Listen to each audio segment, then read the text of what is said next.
Hello everyone, welcome to glance academy. दोस्तों, हम लोग कवर कर रहे थे घटनाचक्र पूर्वालोकन के हैंड रिटन शॉर्ट नोट्स, जिसमें हम लोगों ने सारे सब्जेक्ट कंप्लीट किए हैं। Indian geography, world geography, physics, chemistry, biology, ancient history, medieval history, modern history, polity, environment, UP special, लगभग सभी के हम लोगों ने हैंड रिटन नोट्स कंप्लीट कर लिए थे। लेकिन आपकी इकोनॉमिक्स की क्लास रह गई थी, जिसके ऑलरेडी 11 लेक्चर्स कंप्लीट हो गए थे और उसमें कुछ लेक्चर के टॉपिक बचे हुए हैं, जैसे कि 3 से 4 लेक्चर में हम उसे कंप्लीट कर लेंगे। और इसी तरीके से आप लोगों को मैंने मैराथन भी प्रोवाइड कराई थी। और आपको पता है, पूरे यूट्यूब पर आप देख लोगे, ग्लैंस एकेडमी के सिवाय किसी ने भी घटना चक्र के शॉर्ट नोट्स को हैंड रिटन फॉर्म में कंप्लीट नहीं किया। लेकिन हमारी टीम ने बहुत ही बेहतरीन तरीके से हर एक चीज को कवर करते हुए, चाहे वो उसके पीवाईक्यूज हो, चाहे 6-7 स्टेट से जो प्रश्न पूछे जाते हैं, MP, Rajasthan, Uttarakhand, UP, Bihar, UPSC के भी प्रश्न इंक्लूड किए गए हैं। साथ ही साथ इसके एक्सप्लेनेशन, व्याख्या, डाटा, ऑप्शन, थियरी, हर एक चीज को इंक्लूड करते हुए बहुत ही अच्छी तरीके से डिजाइन किया गया है, ताकि आपके चैप्टर वाइज हर एक टॉपिक कवर हो सके। वीडियो अच्छी लगी तो लाइक करके जाना, और चैनल पे पहली बार हो तो प्लेलिस्ट जरूर विजिट करके जाना, ताकि वहां पे टोटल 102 क्लासेस की जो प्लेलिस्ट है, जिसमें आपको मैराथन सभी क्लासेस की मिल जाएंगी, सभी टॉपिक्स की मिल जाएंगी, तो उसे आप देख सकते हो। और आप लोगों को इस तरीके के हैंड रिटन पीडीएफ मिलेगी। लेकिन दोस्तों, क्लासेस देखिए मेरी पूरी फ्री होती है, हर एक टॉपिक से रिलेटेड हर एक नोट्स पे। लेकिन जो हमारा ओरिजिनल वैल्यू ओरिएंटेड होता है, यानी हैंड रिटन नोट्स होते हैं, जिसमें हमारी टीम मेहनत करती है, तो उसके लिए बहुत ही मिनिमम हम लोगों ने एक चार्ज रखा है। तो आप उसके लिए पे कर सकते हैं 8527594636। इस नंबर पे ओनली आप व्हाट्सएप मैसेज करेंगे तो वहां पर पूरी डिटेल मेरी टीम आपको प्रोवाइड करा देगी, जहां पर इस तरीके के सारे हैंड रिटन नोट्स आपको मिल जाएंगे। तो चलिए आज की क्लास हम शुरू करते हैं। और आज की क्लास हम लोग जो पढ़ेंगे, उससे पहले हमने जो क्लास में टॉपिक छोड़ा था, जहां पे कि एक तो हमने फॉरेन एक्सचेंज की बात की थी, साथ ही साथ एफडीआई की बात की थी और विदेशी ऋण की बात की थी। तो इस चैप्टर में हमने काफी कुछ चीजों को डिस्कस कर लिया था, लेकिन यहां पर हम करेंसी क्राइसिस पर आकर हमने लास्ट क्लास में रोका था। तो यहां पर हम लोग सबसे पहले ये चीज समझने का प्रयास करेंगे कि आपकी जो क्राइसिस होती है करेंसी की, उसे हम क्या कहते हैं, मतलब कि कैसे वो होती है। तो जैसे अगर देखोगे, इसका मतलब होता है कि जब भी किसी देश में कोई केंद्रीय बैंक की अपने विदेशी मुद्रा भंडार के आधार पर देश की मुद्रा के नियत विनिमय दर को बनाए रखने की क्षमता पर गंभीर प्रश्न चिन्ह लग जाए। कहने का मतलब है कि जब भी कोई देश अपनी करेंसी की तुलना में विदेशी जो करेंसी होती है, जैसे डॉलर की बात कर लेते हैं, या पौंड की बात कर लो, या युआन की बात कर लो, या फिर यूरो की बात कर लो, लेकिन अगर उस करेंसी का जो रेगुलेशन रेट होता है ना, वो अगर लगातार मेंटेन नहीं कर पा रही है, धीरे धीरे उसकी रेट में वृद्धि हो रही है, इट मींस कि उस देश की करेंसी क्या हो गई, क्राइसिस में आ गई। फॉर एग्जांपल मैं समझाना चाहूंगा, क्योंकि देखो इकोनॉमिक्स समझना बहुत जरूरी है, रटने से काम नहीं होगा, समझना बहुत जरूरी है। मान के चलो कि अगर आपको $1 परचेस करना है, तो आज करंट में आपको लगभग लगभग 83 रुपए देने पड़ते हैं, ठीक है। और अगर ये हर दूसरे हफ्ते, हर तीसरे हफ्ते अगर ये वैल्यू बढ़ती जाए कि भाई $1 की कीमत जो है कि बढ़ते बढ़ते कितनी होगी, लगभग 150 रुपए हो गई, और ऐसे ही बढ़ते बढ़ते $1 की कीमत कितनी होगी, लगभग 200 रुपए होगी।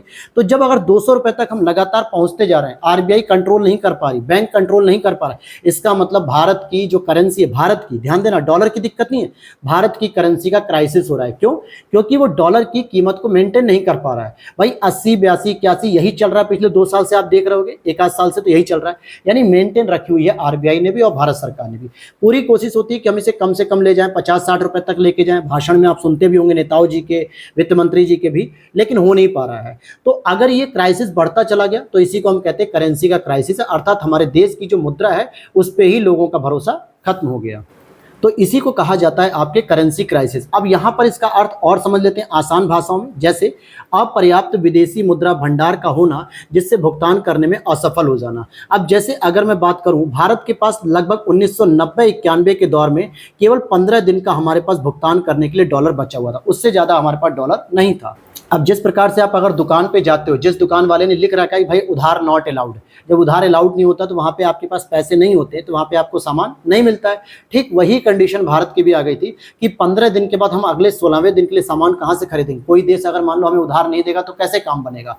तो इसके लिए हमारे पास करेंसी होनी जरूरी है, डॉलर की मात्रा होनी जरूरी है, जिसके लिए फिर हमने IMF के दरवाजे खटखटाए, वर्ल्ड बैंक के दरवाजे खटखटाए, तब जाके हमें कुछ लोन मिला, कुछ पैसे मिले, बहुत सारी चीज, वो अलग कहानी है। तो इसी को कहा जाता है। अब बात आती है यहाँ पे कि अगर मुद्रा संकट हो रहा है तो इसको कम करने के क्या क्या कारक हो सकते हैं, कैसे आप कम कर सकते हो। जैसे अगर हम इंडिया के संदर्भ की बात करें, क्योंकि हमें तो भारत का पढ़ना है, तो देश के आईटी सेक्टर द्वारा विदेशी मुद्रा का अर्जन और विदेशस्थ भारतीयों द्वारा भेजा गया धन, जिसे हम रेमिटेंस कहते हैं, इन दोनों के माध्यम से हम देश में विदेशी मुद्रा का अंतर प्रवाह बढ़ा सकते हैं। और जब हमारे देश में डॉलर की पर्याप्त मात्रा होगी तो हम क्या करेंगे, कम से कम रेट हो जाएगा, यानी 83 से भी घट के कितना हो जाएगा, हो सकता है 80 हो जाए, हो सकता है 70 हो। तो इसका मतलब क्या हो गया कि जब भारत में डॉलर रहेगा, जिस चीज़ की सप्लाई अधिक रहेगी, तभी तो हम उसकी डिमांड कितनी भी कर लें, लेकिन प्राइस तो बढ़ेगी नहीं।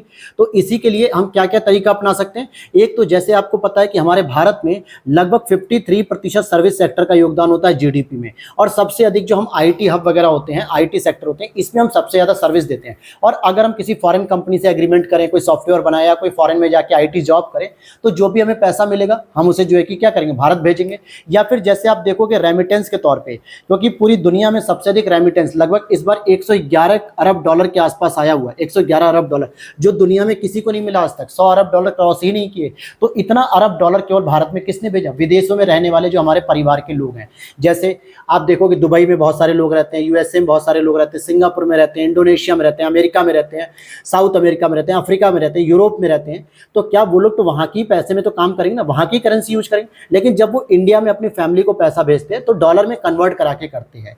तो इससे क्या हो गया, हमारे इंडिया में डॉलर की मात्रा भरपूर होती है। तो ये भी एक संकट को कम करने का तरीका हो सकता है। दूसरा, अगर हम बात करते हैं नेक्स्ट पॉइंट पे, कि आयात प्रतिस्थापन नीति को बढ़ावा देना चाहिए, जिससे रुपये का अवमूल्यन तथा आयातों पर अधिक कर लगाना आदि भुगतान संतुलन की स्थिति को सुधारने में सक्षम हो सकती है। आयात प्रतिस्थापन का मतलब क्या होता है कि जिन वस्तुओं को हम आयात कर रहे हैं ना, उनकी जगह हम कोई सस्ती वस्तु आयात कर लें, या फिर जो है कि हम क्या करेंगे, अधिक से अधिक जो है कि वस्तुओं का फिर निर्यात करने की कोशिश करें। अब यहाँ पे अगर आप देखोगे, इसी के अंतर्गत एक अकाउंट होता है जिसको हम लोग कहते हैं बैलेंस ऑफ पेमेंट। ध्यान से समझना, बैलेंस ऑफ पेमेंट यानी भुगतान संतुलन कहते हैं। इसमें दो खाते होते हैं, एक होता है आपका चालू खाता जिसको हम लोग करंट अकाउंट कहते हैं, करंट अकाउंट, और जब इसी में डेफिसिट होने लगता है, घाटा होने लगता है, तो इसी को हम लोग रखते हैं सीएडी, यानी करंट अकाउंट डेफिसिट हमारा चल रहा है, जिसमें आपका क्या होता है, गुड्स का भी व्यापार होता है, आयात निर्यात, और सर्विसेज का भी आयात निर्यात किया जाता है। तो इसी को कहते हैं कैड, यानी करंट अकाउंट डेफिसिट। लेकिन एक दूसरा अकाउंट होता है इस बीओपी के अंतर्गत जिसे हम लोग कहते हैं कैपिटल अकाउंट। इट मीन्स कि उसे हम कहते हैं पूंजी खाता, और जिसके अंतर्गत आपके जो डॉलर हो गया, इन्वेस्टमेंट हो गया, एफडीआई हो गया, एफआईआई हो गया, इन सभी का क्या होता है, आउटफ्लो इनफ्लो होता है। तो अब समझते हैं इस टॉपिक को कि चालू खाते के घाटे को घटाने में सहायक कौन कौन से होते हैं। यानी सीएडी को अगर घटाना हो तो कैसे घटाएंगे भाई, घरेलू मुद्रा का अवमूल्यन कर दो। अवमूल्यन का मतलब हो गया कि उसकी प्राइस को क्या करो, गिरा दो, और उन उपयुक्त नीतियों को लागू करना जिससे देश में अधिक से अधिक एफडीआई आ सके, एफआईआई से अधिक निधि आए। ठीक है, तो कहने का मतलब हो गया भारत सरकार क्या कर रही है, अभी इसी बार के बजट में देख लो, इसीलिए कहा जाता है ना कि भाई हमेशा करंट अफेयर्स को अपडेट करते रहना चाहिए अपने बेसिक नोट से। अभी आपने देखा होगा कि एफडीआई की नीति के अंतर्गत सरकार ने कहा है कि हम क्या करेंगे, एफडीआई से आने वाले जो टैक्स होते हैं हम उनको कम करेंगे, जिससे अधिक से अधिक क्या हो, हमें अधिक से अधिक रेमिटेंस प्राप्त हो सके, अधिक से अधिक एफडीआई प्राप्त हो सके। और आपको पता है कि सबसे अधिक एफडीआई कितना, कहाँ से आया सबसे अधिक इस बार, सिंगापुर से आया। और ये जो मैं बता रहा हूँ ना, ये अगर आप लोग लगातार मेरी करंट अफेयर्स की क्लास कर रहे होगे तो वहाँ पे याद होगा, लगभग 11.7 अरब डॉलर की मैं बात कर रहा हूँ। इतना जो है कि हमारे यहाँ सबसे अधिक यहीं से आया, सिंगापुर से, फिर सेकंड नंबर पे मॉरिशस, थर्ड नंबर पे यूएसए। पूरा कितना आया था हमारे यहाँ, लगभग 44.43 अरब डॉलर हमारे यहाँ एफडीआई आया है। ठीक है, तो ये सारी चीज़ों की हम बात करते हैं। अब देखो, इसी तरीके से कनेक्ट करके पढ़ना ही सबसे अच्छी तरीके होते हैं। बाकी रटने में हर एक व्यक्ति होशियार है और रट के कोई फायदा नहीं मिलता है बहुत ज़्यादा। ठीक है, विदेशी मुद्रा जिसमें त्वरित प्रवास की प्रवृत्ति होती है, अर्थात एक ऐसी मुद्रा जो जैसे ही आती है तुरंत भाग भी जाती है। अगर मैं एफडीआई की बात करूं और एफआईआई की बात करूं तो सबसे ज़्यादा खतरनाक पता है क्या होता है, एफआईआई। हालांकि इसमें वैल्यू भी ज़्यादा होती है, इसमें पैसा भी ज़्यादा होता है, लेकिन ये आज इन्वेस्ट हुई, हो सकता है 2-3 दिन बाद भाग जाए, और भाग जाएगी यानी वो अपने देश में वापस चली आएगी मुद्रा, तो हमारा शेयर मार्केट डाउन हो जाएगा। जैसे होता है ना, शेयर मार्केट में अचानक से बूम आ गया, बहुत सारा पैसा आ गया विदेशों से, और अचानक से कोई कंपनी लेके भाग गई, तो उससे क्या हो गया, नुकसान हो गया हमारा। लेकिन एफडीआई नहीं होती ऐसी। तो ऐसी मुद्राओं को हम गर्म मुद्रा यानी हॉट मनी कहते हैं। अब यहाँ पे हॉट मनी ही कहा जाता है इसको। सख्त मौद्रिक नीति से तात्पर्य क्या है, अर्थात कठोर मौद्रिक नीति की केंद्रीय बैंकों द्वारा ब्याज दरों में वृद्धि की जाती है। जैसे इस समय आप पढ़ रहे होगे कि रेपो रेट की जो वैल्यू है वो घट नहीं रही है, लगभग अभी भी 6.50% रखी गई। और ये रेपो रेट वो है जिसमें आरबीआई क्या करती है, बैंकों को पैसा देती है, जैसे एसबीआई हो गया, पीएनबी हो गया, बैंक ऑफ बड़ौदा हो गया, यानी 6.5% पे तो उन्हें ही पैसा मिल रहा है, और उसके बाद वो अपना सारा खर्चा वर्चा निकाल देंगे, तब तो आम पब्लिक को लोन देंगे। और जब आप लोन लेने जाते हो तो वो कहते हैं भैया हम तो 11% पे लोन दे पाएंगे, क्योंकि ऊपर से ही आरबीआई महोदय हमें लोन महंगा दे रहे हैं। इसका मतलब क्या हो गया, सख्त मौद्रिक नीति अपनाई जा रही है, ठीक है। और बाकी सख्त मौद्रिक नीति का क्या परिणाम होता है, आरबीआई की मॉनेटरी पॉलिसी क्या होती है, ये सभी मैंने पिछली कक्षाओं में पढ़ा रखा है, लेक्चर नंबर 7-8 के आसपास होगा, मैं अप्रॉक्स बता रहा हूँ, क्लियर तो याद नहीं मुझे, लेकिन उन सभी लेक्चर मैंने पूरा प्रॉपर बताया कि सीआरआर क्या होता है, एसएलआर क्या होता है, क्या मनी रेट होती है, कैसे उसका इंपैक्ट पड़ता है, कैसे आपकी इन्फ्लेशन बढ़ती है, कैसे नहीं बढ़ती, इन सभी चीज़ों को मैंने डिस्कस किया है। तो उन क्लासेस को भी देखते रहना। साथ ही के साथ यदि यूएस फेडरल रिजर्व बैंक ब्याज दरों में वृद्धि करता है तो अमेरिका सहित विदेशी संस्थागत निवेश भारत जैसी अर्थव्यवस्था से पैसा निकालकर यूएस जैसे सेफ हेवन में निवेश करेंगे। अब यहाँ पे विदेशी संस्थागत निवेश को क्या कहते हैं, फॉरेन इंस्टीट्यूट इन्वेस्टमेंट, इसी को एफआईआई कहते हैं। और ये तुरंत जो है कि भारत की शेयर मार्केट से, इकोनॉमी से पैसा निकालेंगे और यूएस में जाकर इन्वेस्ट कर देंगे, क्योंकि वहां पे ब्याज दर में वृद्धि हो गई। इससे क्या फायदा होगा, वहां उन लोगों को फायदा होगा भारत की अपेक्षा, क्योंकि ब्याज दरों में वृद्धि से यूएस में बॉन्ड यील्ड में वृद्धि होगी, यानी कि उसके रिटर्न में वृद्धि होगी और डॉलर मजबूत होगा इससे। तो ये तरीका होता है दोस्तों। आगे इस प्रकार फेड रेट में वृद्धि से भारतीय बाजार से पूंजी पलायन होता है। पूंजी क्या होता है, पलायन होता है। अब बात करेंगे यहाँ पे टोबिन टैक्स की बात करते हैं। टोबिन टैक्स एक डायरेक्ट टर्म्स आती है, जो कि एक नोबेल प्राइज विजेता है, उन्होंने ही दिया था, जो कि नोबेल प्राइज है। और बात करते हैं टोबिन टैक्स के बारे में, तो 1972 में जेम्स टोबिन के द्वारा मुद्रा बाजार के समस्त लेन देन पर लगाया गया था, मुद्रा बाजार के, और यह विदेशी विनिमय लेन देन पर भी लगाया जाता है, जैसे कि आप एफडीआई कह सकते हो और एफआईआई कह सकते हो। तो इनको कंट्रोल करने के लिए लगाया गया था। हालांकि मैंने टेस्ट नंबर 15 वाले में इस टॉपिक को डिस्कस किया था, वहां पे आप देख सकते हो, जो मैं टेस्ट सीरीज आपको कराई है DIS की, वहां से भी। एफडीआई की बात करेंगे, फॉरेन डायरेक्ट इन्वेस्टमेंट की बात करेंगे, तो विदेशी मुद्रा समपरिवर्तनीय बॉन्ड होते हैं, साथ ही साथ कुछ शर्तों के साथ ये विदेशी संस्थागत निवेश कहलाते हैं, और विदेशी निक्षेपागार डिपोजिटरी प्राप्तियां होती हैं। अगर मैं आपसे कहूं कि अगर भारत में कोई एफडीआई आ रही है तो ये बेहतर होगा हमारे लिए, क्योंकि हमारा प्रोडक्शन बढ़ेगा। उसमें भी दो क्वालिटी होती है। अगर मान लो कोई ग्रीन फील्ड एफडीआई आ रही है, ग्रीन फील्ड का मतलब हो गया कि नए सिरे से एक पूरी कंपनी को एस्टैब्लिश करना। तो भाई एक नई कंपनी को एस्टैब्लिश करने के लिए आपको सारा रॉ मटेरियल चाहिए, यानी कि रॉ मटेरियल की डिमांड बढ़ गई। फिर उसके बाद आपको वर्कर चाहिए कंपनी तैयार करने के लिए, यानी कि राजमिस्त्री की कीमत बढ़ गई। फिर उसके बाद उसमें काम करने वाले स्टाफ चाहिए, जो आपके रोजगार मिल सकेगा, और फिर फाइनली जो है कि प्रोडक्शन शुरू होगा। लेकिन एक दूसरी एफडीआई आती है जो ब्राउन फील्ड में आती है, ब्राउन फील्ड एफडीआई कहते हैं इसे।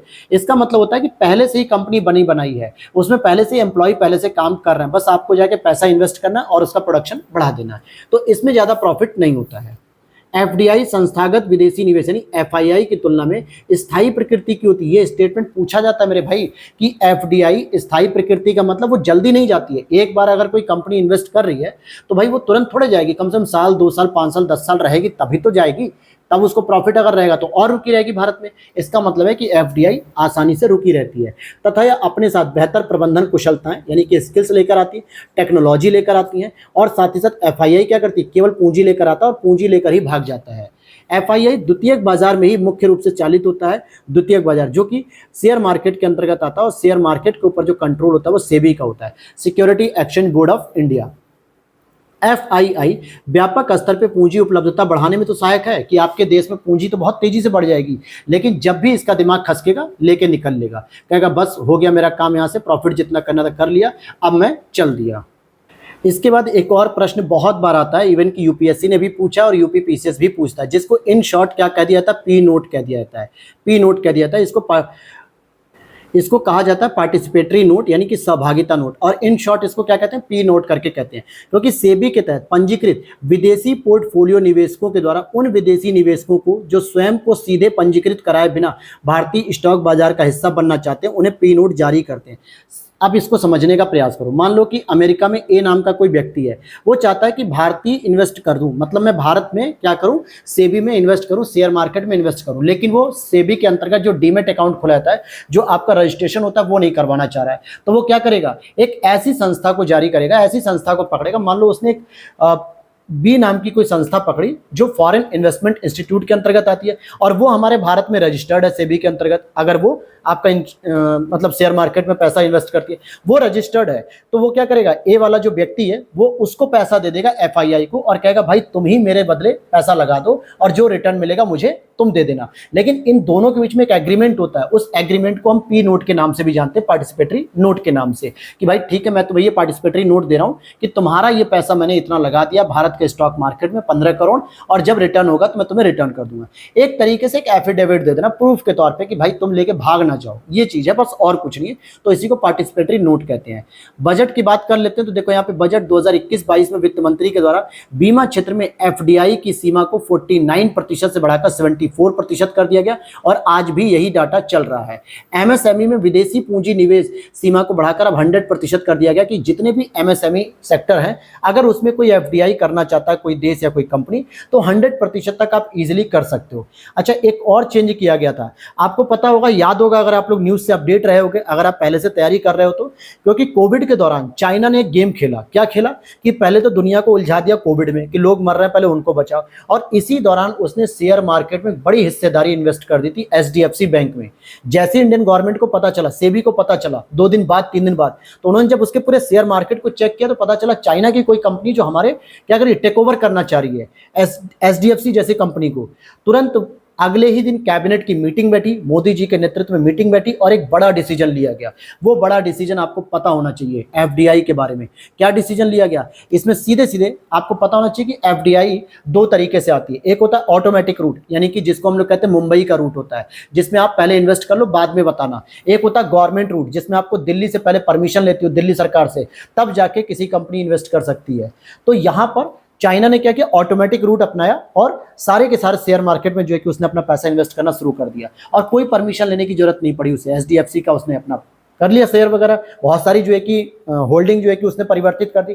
तुरंत जो है कि मोदी जी के कैबिनेट मंत्री ने तुरंत ये डिसीजन दिया कि अब से मतलब 2021 से, जब वो कोविड के दौरान ये नियम आया था, उन्होंने स्पष्ट कर दिया कि भाई भारत से जितने भी देश सीमा साझा करते हैं, चाहे वो पाकिस्तान हो, अफगानिस्तान हो, चाइना हो, म्यांमार हो, बांग्लादेश हो, और जितने भी और देश हैं, हालांकि बस इतने ही देश होते हैं, ये जितने भी देश भारत के साथ सीमा साझा करते हैं, ये अब एफडीआई जब भी करेंगे तो केवल और केवल गवर्नमेंट रूट से करेंगे। अर्थात कि गवर्नमेंट रूट से आपको परमिशन लेनी होगी सरकार से, अपना पूरा पोर्टफोलियो दिखाना पड़ेगा, तभी जाके आप भारत के शेयर मार्केट में इन्वेस्ट कर सकते हो। नहीं तो बाहर से आने वाली कंपनी क्या करेंगे, हमारे शेयर मार्केट को डिस्टर्ब कर देंगी और बहुत बड़ा नुकसान हो सकता है हमारे शेयर मार्केट को। तो ये नियम आज भी चल रहा है, ठीक है, ये ध्यान रखना। और ये स्पेशली टारगेट किया गया था चाइना को, क्योंकि भारत के पड़ोसी देश जितने भी है ना, उनके पास इतना पैसे ही नहीं है कि वो इतना इन्वेस्ट कर सके, चाहे नेपाल भूटान ही ले लो। तो चाइना को टारगेट करना था, लेकिन वैश्विक स्तर पे आप किसी एक देश को दुश्मन नहीं बना सकते ना, क्योंकि अभी मैंने आपको करंट अफेयर्स में पढ़ाया था कि लगभग 118.4 अरब डॉलर के बिजनेस के साथ भारत का चाइना सबसे बड़ा व्यापारिक साझेदार बन चुका है, और 118.3 अरब डॉलर के साथ यूएसए सेकंड नंबर पे है। तो ये सारा करंट अफेयर से कनेक्टेड चीजें मैं बता रहा हूँ लेटेस्ट अपडेट के साथ। तो वैश्विक स्तर पर डायरेक्ट मोदी जी ये नहीं कह सकते ना कि चाइना आप जब भी करेगा इन्वेस्टमेंट हमारे यहाँ तो आपको परमिशन लेनी होगी। तो ये तो फिर क्या होता, विभेदीकारी नीति हो जाती, चाइना इसका विरोध करता, गवर्नमेंट की जो है कि बहुत किरकिरी होती, देश की हमारी बदनामी होती। तो मोदी जी ने सीधे कह दिया भाई जितने भी जमीनी देश के देश हैं, जितने भी हमारे देश बाउंड्री शेयर करते हैं, सबके लिए नियम है। हालांकि उन्हें पता था कि चाइना के सिवा कोई इन्वेस्ट नहीं कर सकता चाइना के सिवा। तो इससे क्या हो गया, कहने को भी हो गया कि हमने सारे रूल्स बदल दिए हैं और चाइना को टारगेट भी कर लिया। तो ये नियम याद रख लेना मेरे दोस्त। बाकी आप देखोगे कि जो आपका इंश्योरेंस सेक्टर है उसमें अब 74% एफडीआई और एमएसएमई में आपका 100% एफडीआई हो चुका है। ये डायरेक्ट प्रश्न बनते हैं क्योंकि ये पहले आए हुए प्रश्न है, इसलिए इन प्रश्नों को अपडेट करना जरूरी है। कोई देश ऋण जाल में तब होता है जब उसे पूर्व में लिए गए ऋण पर देय ब्याज के भुगतान के लिए नया ऋण लेना पड़ता है।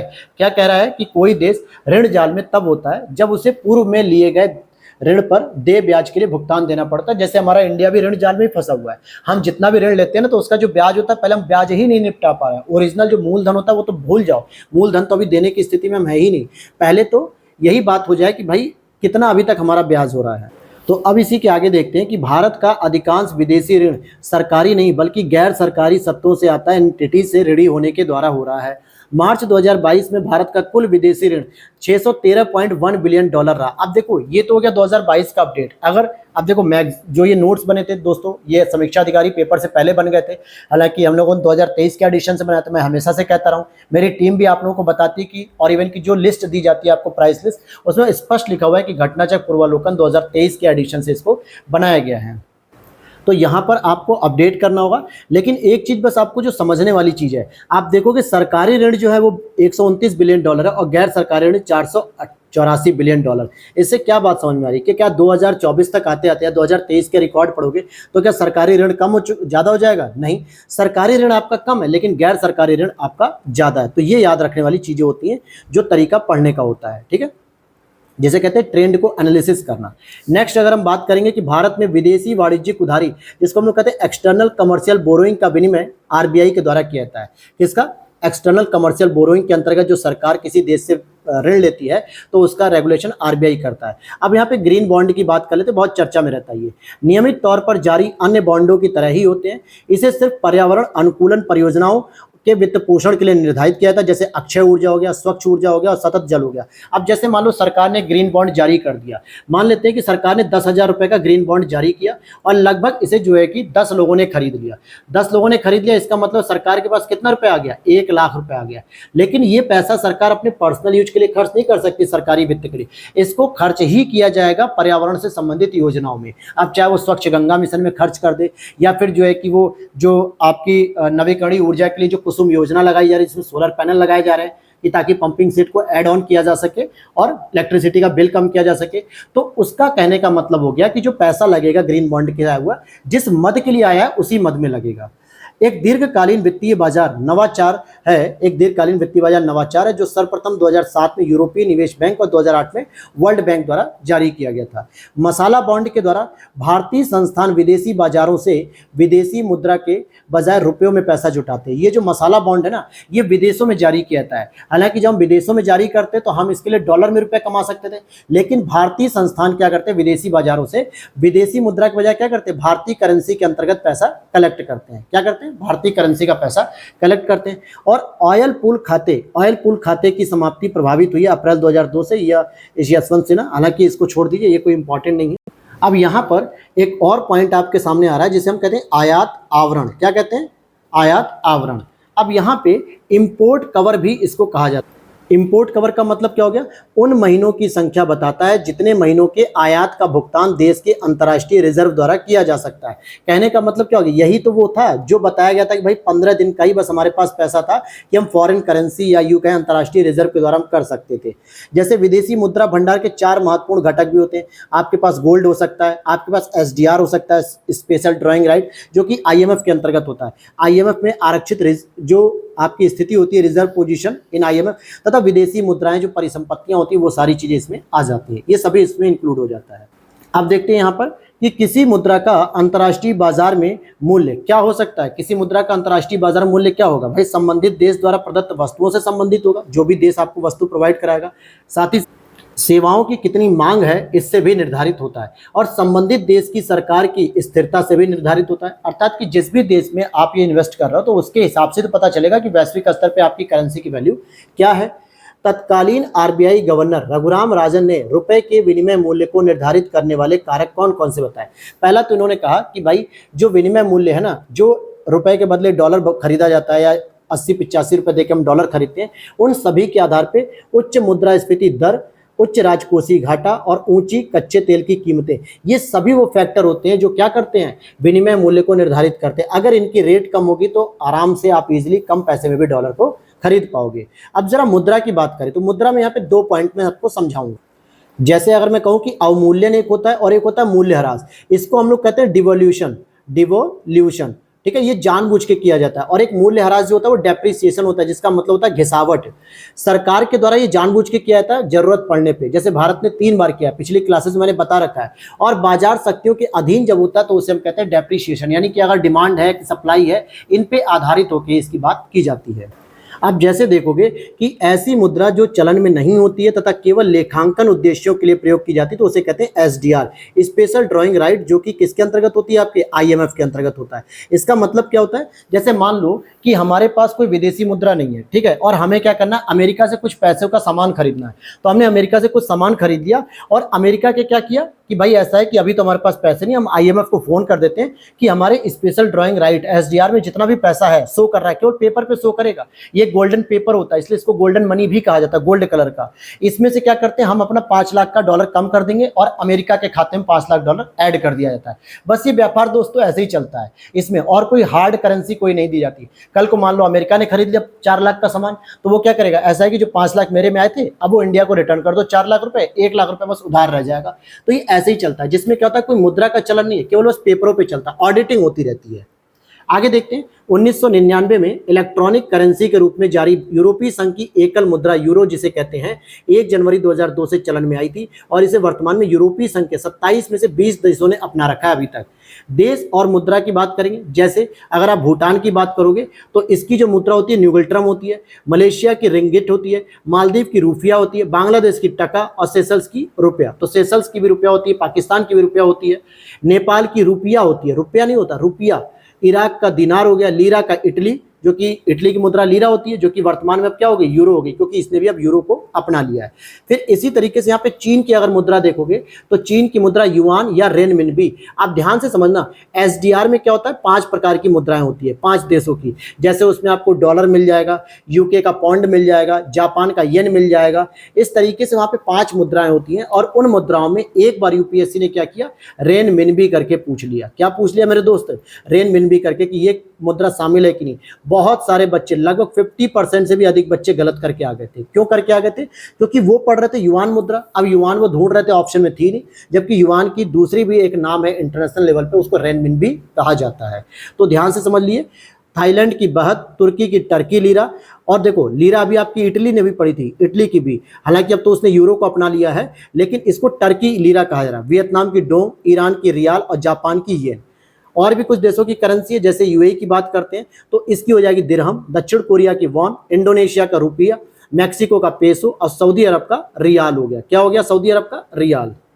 अब यहाँ पर हम बात करेंगे फेरा अधिनियम 1973 की जगह फेमा अधिनियम 2002 में पारित हुआ, 1 जून 2002 से लागू हो गया। एक्चुअली फेरा की अगर मैं फुल फॉर्म बताऊं तो फॉरेन एक्सचेंज रेगुलेशन अथॉरिटी या एक्ट भी कह सकते हो, तो अथॉरिटी होता है। इसमें क्या होता है, आरबीआई को शक्ति दी जाती है। किस तरीके की शक्ति, बहुत ही नॉर्मल शक्ति रहती है, बस आपको क्या करना, फॉरेन एक्सचेंज को रेगुलेट करना, बस नियमित करना है, विनियमित, उससे और ज्यादा आप कुछ नहीं कर सकते। लेकिन बाद में इसकी पावर को बढ़ाते हुए फॉरेन एक्सचेंज मैनेजमेंट एक्ट, यानी आपको पूरा प्रबंधन दे दिया गया। अभी तक तो प्रबंधन कोई और कर रहा था, आप बस रेगुलेट कर रहे थे कि भाई कहीं गलती तो नहीं हो रही है, बस इतना ही देखना था। लेकिन इसकी पावर को बढ़ाते हुए, आरबीआई की पावर को बढ़ाते हुए अब क्या कर दिया गया कि इसको मैनेजमेंट का भी अधिकार दे दिया गया है। फेमा के बारे में यहाँ पे पूरी जानकारी आप कलेक्ट कर लो कि फेमा में विदेशी मुद्रा विनिमय के उल्लंघनों को दंडनीय अपराध नहीं माना गया है।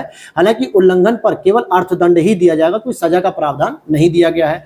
अब यहाँ पे देखो उद्देश्य क्या है, व्यापार और भुगतानों को सुविधाजनक बनाना तथा देश में विदेशी मुद्रा बाजार के सुव्यवस्थित विकास को बढ़ावा देना, यही आरबीआई करता भी है। और इसको पूर्ण रूप से लागू किया गया था 2002 में, जबकि शुरुआती दौर में इसको 1 जून 2000 से लागू कर दिया गया था। लेकिन पूरी तरीके से इसको इंप्लीमेंट करने में जो हमें समय लगा था वो 2002 में किया गया था। और मैं आपको बता दूं कि कई बार ऐसा होता है कि फेरा एक्ट का मिलान करने के लिए आ जाता है और फेमा का भी मिलान करने के लिए आ जाता है कि कब इसको लागू किया गया। तो ये इंपॉर्टेंट है, इसको इग्नोर मत करना, ठीक है।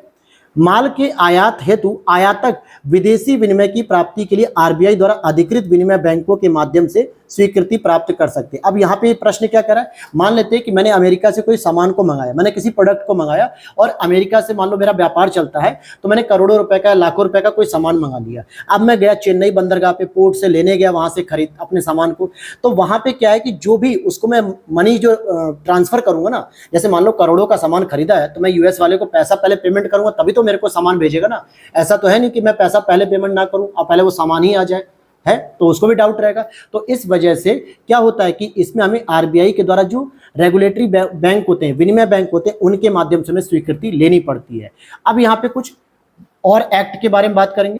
जैसे अगर आप देखोगे मिनिमम वेज एक्ट 1948 का, minimum wage act 1948, industrial development regulation act 1951 और एमआरटीपी एक्ट दोस्तों, जिसको monopolistic and restrictive trade policies भी कहते हैं, प्रैक्टिसेस कहते हैं, 1969 में आता है ये। और आगे देख लेते हैं, फेरा की बात कर लेते हैं। देखो यहाँ पे फुल फॉर्म भी लिखी हुई है कि foreign exchange regulation act 1973। FEMA की बात करेंगे तो फॉरेन एक्सचेंज मैनेजमेंट एक्ट 2000 में आता है, हालांकि लागू हो जाता है, लेकिन 2002 से प्रॉपर जो है कि पूरा लागू हो जाता है।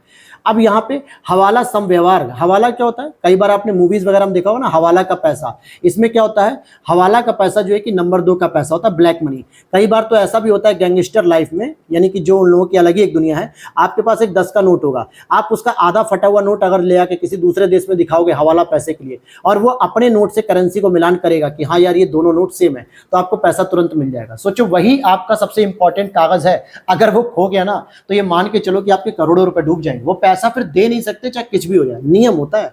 वो कहते हैं ना, बेईमानी के काम कोई बड़ी ईमानदारी से करना होता है, तो ये वही नियम है।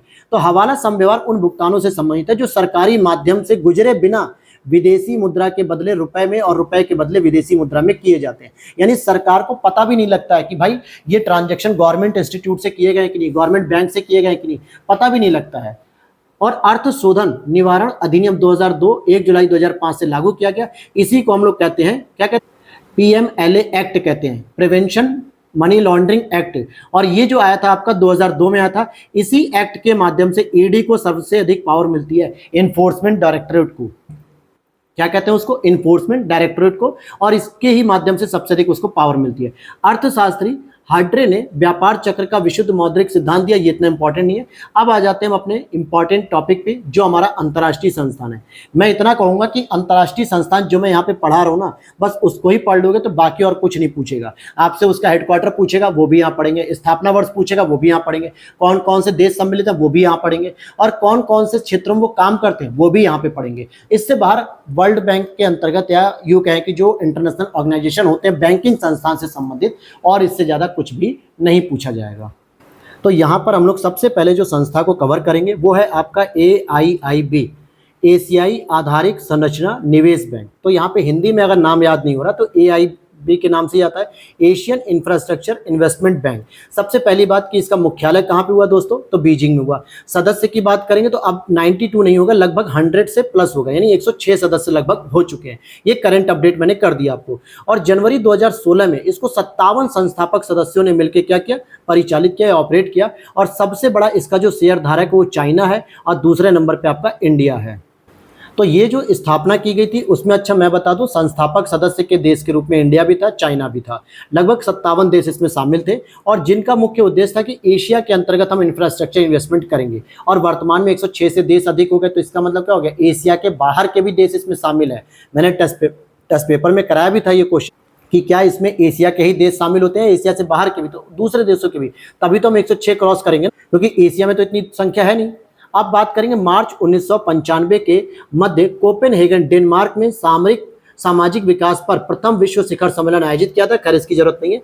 वर्ल्ड बैंक की हम बात करेंगे। वर्ल्ड बैंक की बात करेंगे तो क्या होगा, स्थापना इसकी 1944 में की गई थी, और 189 सदस्य। 2016 में नॉर्वे इसका 189 सदस्य देश बना था। वर्तमान में कौन है, जरा अगर कोई लेटेस्ट देश बना होगा तो आप लोग कमेंट सेक्शन में बताइएगा।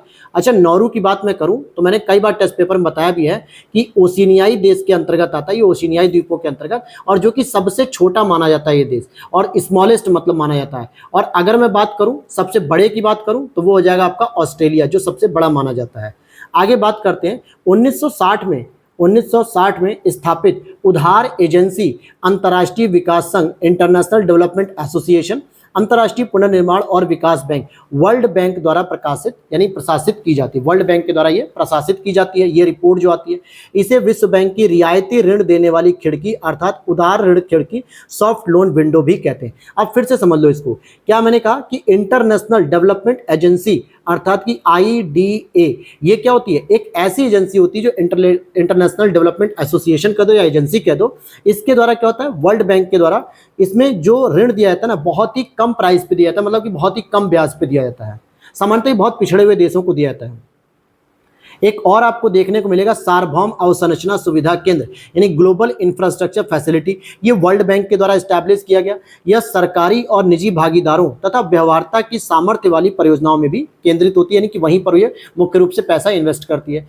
वर्ल्ड डेवलपमेंट रिपोर्ट अंतर्राष्ट्रीय पुनर्निर्माण विकास बैंक के द्वारा प्रकाशित की जाती है। अगर मैं आपसे कहूँ कि वर्ल्ड डेवलपमेंट रिपोर्ट किसके द्वारा प्रकाशित की जाती है, तो ये IBRD के द्वारा जारी की जाती है। और IBRD को ही हम लोग मुख्य रूप से वर्ल्ड बैंक कहते हैं। हालांकि इसके 5 ग्रुप होते हैं वर्ल्ड बैंक में, जिसमें IDA आएगा, मीगा आएगा, IFC आएगा और उसी तरीके से IBRD भी आ जाता है। तो ये मुख्य रूप से international bank for reconstruction and development, ये इसकी फुल फॉर्म है, और ये WDR अर्थात वर्ल्ड डेवलपमेंट रिपोर्ट को जारी करता है। साथ ही साथ अगर आप देखोगे वर्ल्ड बैंक क्या करता है का कारोबार सुगमता सूचकांक भी होता है, जिसे हम पढ़ते हैं ease of doing business index, जो हम लोग पढ़ते हैं ना, जिसमें होता है कि भारत की रैंकिंग इस समय 67 से भी नीचे आ गई। इसका मतलब भारत में अब व्यापार करना और भी आसान हुआ दुनिया के देशों के लिए। क्यों?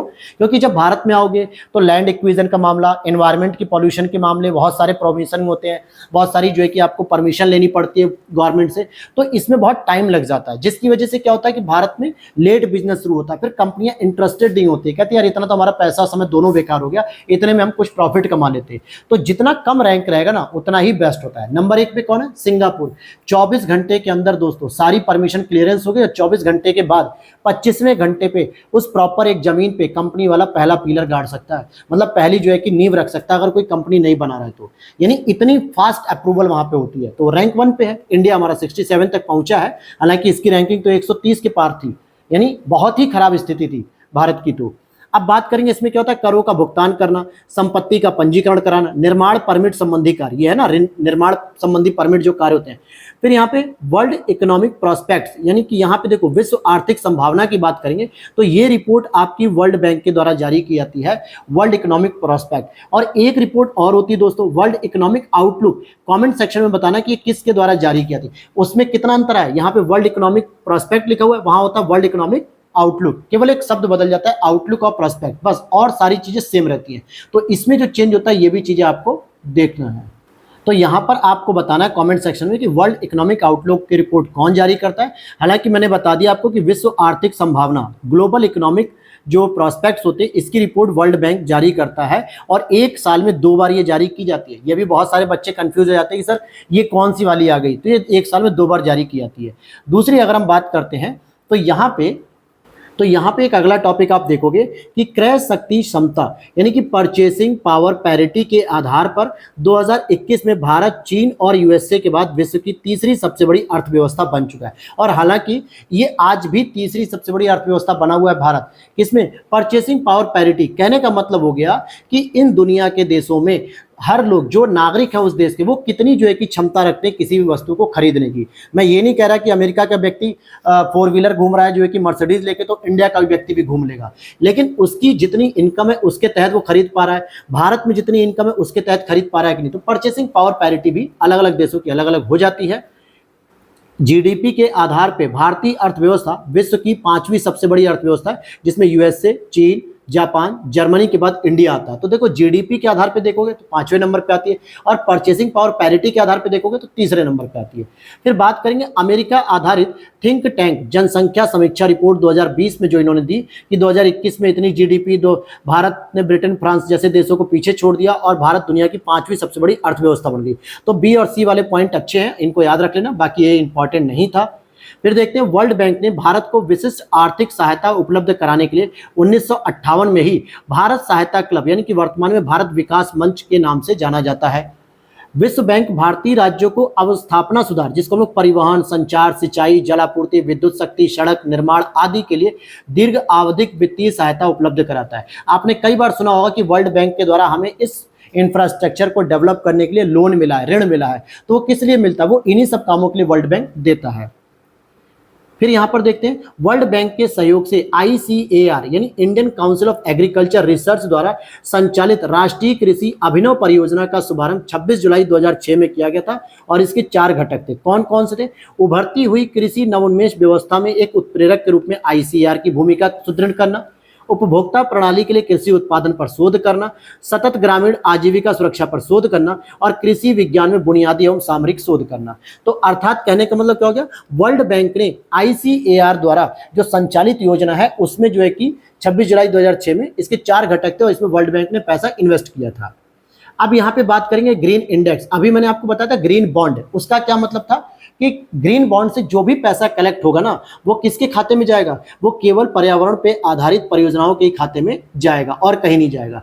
लेकिन यहाँ की अगर हम बात करते हैं जो ग्रीन इंडेक्स होते हैं इसको भी जारी करते हैं कौन? वर्ल्ड बैंक जारी करते हैं। ग्रीन बॉन्ड मैंने बताया था कि देश की सरकार हमारी जारी करती है, भारत की, लेकिन यहाँ पे ग्रीन इंडेक्स की बात हो रही है। उभरती हुई अर्थव्यवस्था में व्यापार करने वाली कंपनियों की कार्बन दक्षता यानी कि कार्बन एफिशिएंसी के संदर्भ में निवेशकों को विज्ञ कराने होते हैं। विज्ञ का मतलब क्या होता है? यहाँ पे जानकारी देने हेतु होती है। क्या होता है? विज्ञ का मतलब जानकारी देने के लिए होती है। अब आगे यहाँ पे देखते हैं, वर्ल्ड बैंक समूह में 5 संगठन शामिल हैं, जिनको अगर हम देखें IBRD, IDA, IFC, मीगा और ICSID, यही 5 ग्रुप मिलकर ही वर्ल्ड बैंक बनाते हैं। कोई अलग से वर्ल्ड बैंक की कोई संस्था नहीं होती है। सबसे इंपॉर्टेंट जो मानी जाती है, सबसे इंपॉर्टेंट वो होती है आपकी अंतर्राष्ट्रीय पुनर्निर्माण एवं विकास बैंक, जिसकी स्थापना 1944 में वॉशिंगटन DC के दौरान मीटिंग में की गई थी। इसकी फुल फॉर्म हो जाती है international bank for reconstruction and development, यानी कि पुनर्निर्माण और विकास। दूसरा आता है IDA, जो कि अंतर्राष्ट्रीय विकास परिषद, इंटरनेशनल डेवलपमेंट अथॉरिटी के बारे में बात करेंगे, या एजेंसी कह दो, चलो संघ कह देते हैं ना, एसोसिएशन। तो ये भी क्या करता है? कम ब्याज पे, न्यूनतम ब्याज पे गरीब देशों को लोन देता है। IFC की बात करेंगे, अंतर्राष्ट्रीय वित्त निगम, 1956 में एस्टैब्लिश किया गया, और इसकी सबसे खास बात क्या है कि ये राष्ट्रों को पैसा नहीं देती, बल्कि ये प्राइवेट सेक्टर को पैसा देती है, और बिल्कुल एक तरीके से प्राइवेट सेक्टर को देती है ब्याज रहित, कि आप इन्वेस्ट करो और अच्छे से अपने देश का इंफ्रास्ट्रक्चर सुधार करो। और यहाँ अगर हम बात करते हैं चौथे नंबर पे कि मल्टीलेटरल इन्वेस्टमेंट गारंटी एजेंसी, इसका मतलब क्या होता है? हालांकि इसकी स्थापना 1988 में हुई, बहुपक्षीय निवेश गारंटी एजेंसी। अब जैसे मान लो कि जहाँ पे 2 या 3 देशों ने आपस में एक समझौता किया कि भाई हम इन देशों में इतना इतना करोड़ रुपए इन्वेस्टमेंट करेंगे, ठीक है, बात खत्म। या दूसरी भाषा में कहें कि मान लो कि भारत ने अभी 100 करोड़ डॉलर जो है कि श्रीलंका को दे दिए, और ये उधार दिए हैं। कल को मान लो किसी वजह से श्रीलंका पैसा देने से मुकर जाए, कह दे कि नहीं मैं तो भाई पैसा नहीं दूंगा तुम्हारा, तो भारत क्या कर सकता है? इंडिया के अंदर अगर आप लोन नहीं चुकाते हो बैंकों का, तो भाई बैंक वाले अपने एजेंट भेजते हैं, और एजेंट वाले क्या करते हैं? आपका सामान उठा के जब्त कर लेते हैं, आपका घर जब्त कर लेते हैं, आपकी कागज जब्त कर लेते हैं, या आपसे मिसबिहेव भी करते हैं, गलत बात करते हैं, गलत तरीके से पेश करते हैं। जैसे आपने जवान मूवी में देखा था शाहरुख खान में, जो किसान बेचारा जो है कि लोन नहीं चुका पाया, तो उसको उसकी बेटी के सामने ही, उसकी पत्नी के सामने उसे नंगा किया, मारा पीटा। ये बड़ी मतलब गलत तरीका होता है। लेकिन अब ये बताओ, श्रीलंका ने अगर पैसे नहीं दिए तो क्या करोगे? श्रीलंका पे जाके चढ़ाई कर दोगे, या श्रीलंका के ऊपर आर्मी फोर्स भेज दोगे? नहीं हो सकता ना ऐसा, नहीं तो फिर तो युद्ध छिड़ जाएगा।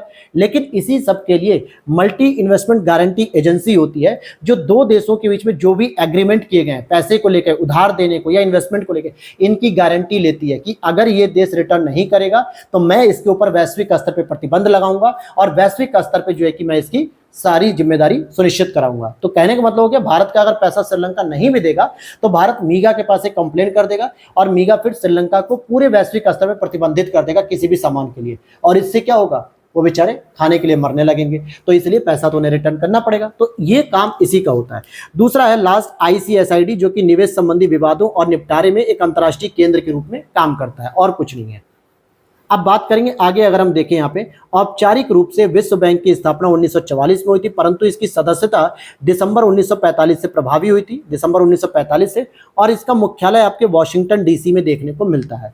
IMF की बात कर लेते हैं, इंटरनेशनल मॉनेटरी फंड की। देखो यहाँ पे आपको वर्ल्ड बैंक की पूरी जानकारी मिल गई, और आपको यहाँ पे AIIB बैंक की जानकारी मिल गई, और अब IFC की जानकारी आप ले रहे हैं, तो यहाँ से ही मैक्सिमम क्वेश्चन आपके आ जाएंगे।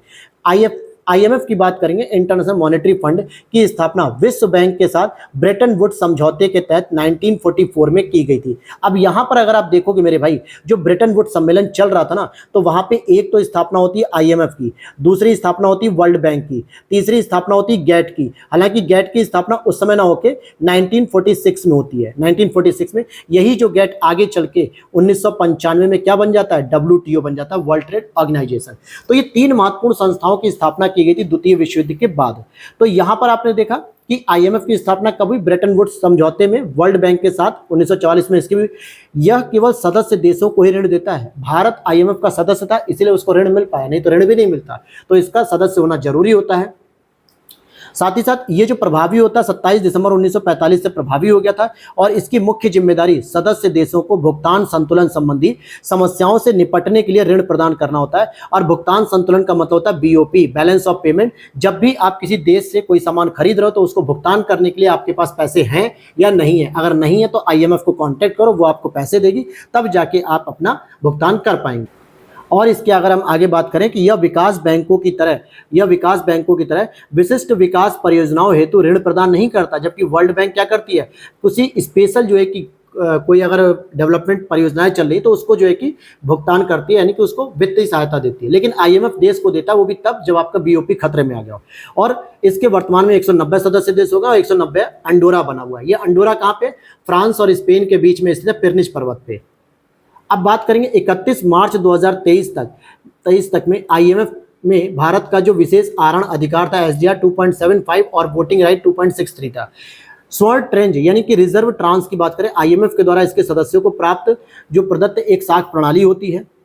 त्वरित वित्तीय प्रमाण की बात करें, त्वरित वित्तीय प्रपत्र यानी रैपिड फाइनेंसिंग इंस्ट्रूमेंट की बात करें तो आईएमएफ द्वारा भुगतान संतुलन को ठीक करने के लिए प्रदान किया जाता है। और यहाँ पे देखते हैं रैपिड क्रेडिट फैसिलिटी, जो कि आईएमएफ के द्वारा ही दिया जाता है कम आय वाले देशों को। तो यहाँ पे ये देता है रैपिड फाइनेंसिंग इंस्ट्रूमेंट भी देता है भुगतान संतुलन सही करने के लिए, और रैपिड क्रेडिट फैसिलिटी भी आपको देता है जो निम्न आय वाले देश होते हैं।